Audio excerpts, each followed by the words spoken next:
Hi, I'm Mark Waid, writer of Daredevil, and you're watching Pretentious Film Majors. Please listen carefully.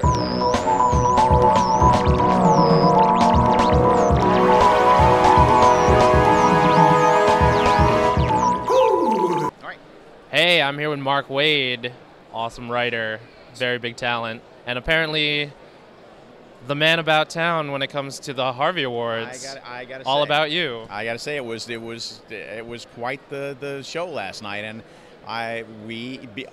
only because people love the artwork of Paulo Rivera and Joe Rivera and Marcos Martin and Peter Krause and stuff, was I able to skim off their backs, and ride their gravy train. And we end up with a bunch of awards for Daredevil, and I got a Harvey Award last night for Best Writer. We got awards for Best Series and Best New Series, and I'm gobsmacked. I was just thrilled by that. Yeah, I believe it was 4 out of 6 of the awards that Daredevil was up for. You guys got. I know. If only we got in the 6, I'd have enough to finish my machine.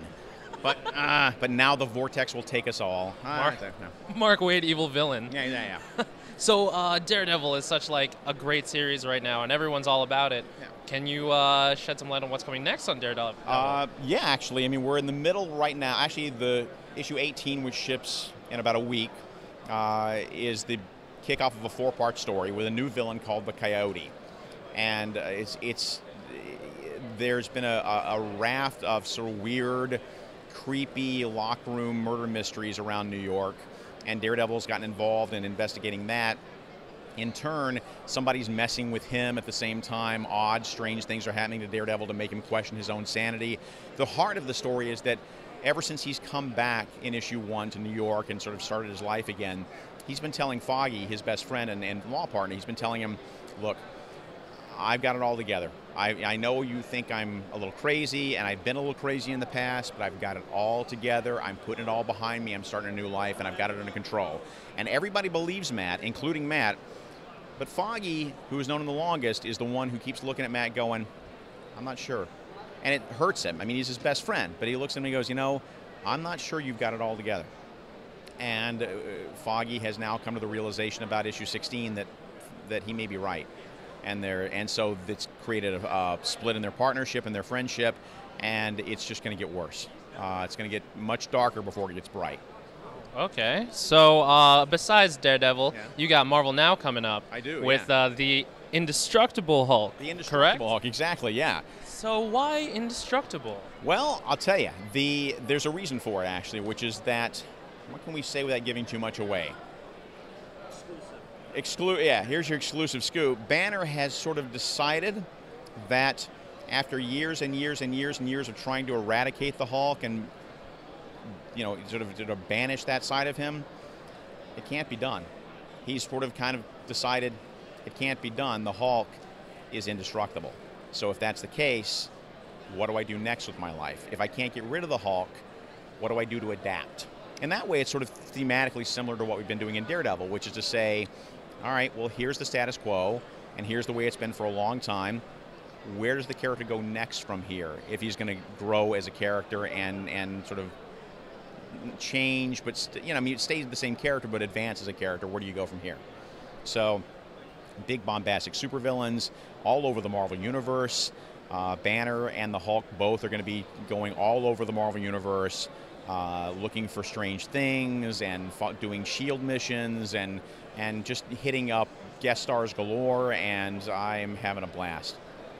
Oh, that's great to hear. So yesterday at your panel, you mentioned the armor that the Hulk's wearing. Right. This was personally, and on a personal level, on a purely personal feeling, I kind of like my Hulk in purple pants, but I understand the need to sort of send a shot across the bow to old readers or lapsed readers that we're doing something. We're planting a flag in the sand. This is a good place to start Hulk. There's a new look to it, and so as it was presented to me, I looked at it and said, Hulk doesn't need armor. But then I thought about it and I thought, yeah, but Banner does. You know what? Banner does, and he also needs clothes that don't fall apart every time he turns into the Hulk so that he wakes up naked every time. So it's actually not really Hulk armor as much as it's Banner armor, which is form-fitting when he wears it, But as you've seen in the shots of Hulk, when he grows into the Hulk, that's when it sort of looks, you know, spreads out and looks more like armor.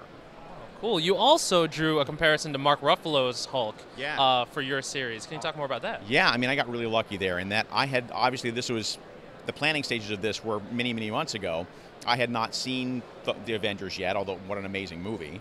But the take that I had on Hulk and his relationship, Banner's relationship with Hulk, and sort of his voice as a character and his sort of outlook on things, as it happened, tied in beautifully with what sort of Ruffalo's take on the character was as well. So I was nervous about trying to sell Marvel on what I thought was a pretty drastic shift in the way Banner thought about the Hulk, and they came back and said, we can't tell you why yet, but you're in good company here. And then when we saw the movie, it all made sense. So it was a much easier sell than I thought. So it wasn't done, so I guess to say it wasn't done, we're not taking our cues from the movie. It was an independent thought process, but as luck would have it, we kind of ended up in the same place.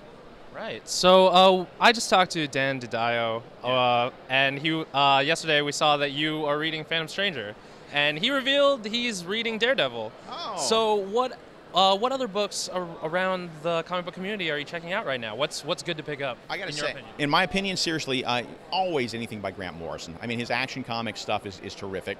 I like what Scott Snyder and his Bat crew are doing over in the Batman books. I like anything Jeff Lemire does. That's a start, and then beyond that, what am I reading on a regular basis? There's just so much, and a lot of it is I've been digging that, you know, Marvel and DC both are continuing with their archive programs and their masterwork programs and digging out more interesting, weird stuff from the past. So it's a really good time to be a comics fan. Now, you've been a writer and an editor, and you've dealt with a bunch of different heroes. Yeah. Do you have, like, I know you're working on some pretty big heroes right now, and they're probably on your mind, but do you have, like, one hero specifically that you've absolutely loved working on? Superman. Flatly, Superman. That's it. You know, I don't think I'll ever get a chance to write Superman, but it would be nice someday. I'm the world's biggest Superman fan, as anybody knows. If you're driving through Muncie, Indiana, and you see a house with a Kryptonian flag flying by the flagpole in front, you'll know it's me.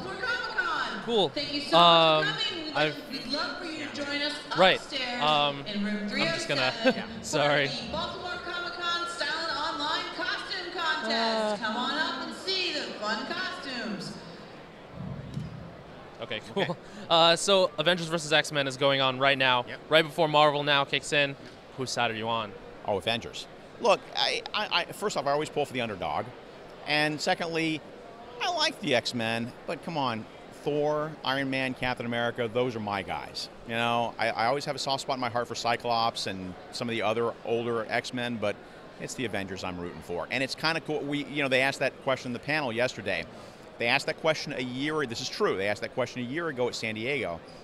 And the room, who clapped for X-Men? The room exploded and clapped for the Avengers, and there was a little smattering of applause. And it was cool this year, as you saw, was exactly the reverse. Who's for the X-Men? Yay. Who's for the Avengers? And the room just went nuts. That was great. And my last question, since you do have experience as an editor and as a great writer, we get a lot of advice on how to get into comic books in terms of art. Yeah. But what advice do you have for writers trying to get into comics? This is the best time in my professional career to see writers try to break into comics, because I used to say, get yourself working an independent comics publisher or do your own mini comics and print them up or whatever, but you don't have to do that anymore. What you do is you go on the web, you do your own web comics, you promote them through Twitter, you promote them through Facebook, you tell other comics, web comic sites that they exist and ask them to promote it. And if it's good, we'll find it. We'll get out there and we'll find your work. So if you're a writer, the best thing to do is hook yourself up with an artist. DeviantArt is a good place to go to look for young artists looking for stuff. If you go to a local convention and you can hit the artist alley and look for people whose work you like, see if you can strike up a friendship there. If you go to markwaid.com, we've got message boards that are sort of like artists seeking writers, writers seeking artists, and that's probably the best thing to do. So link up with an artist, do a web comic. Even it's just it doesn't have to be anything elaborate, but the thing about doing a web comic is it costs you nothing but your time. Even if you go to WordPress and do a blog in WordPress, they've got plugins that allow you to do comics and graphics that way. So it's really simple to do.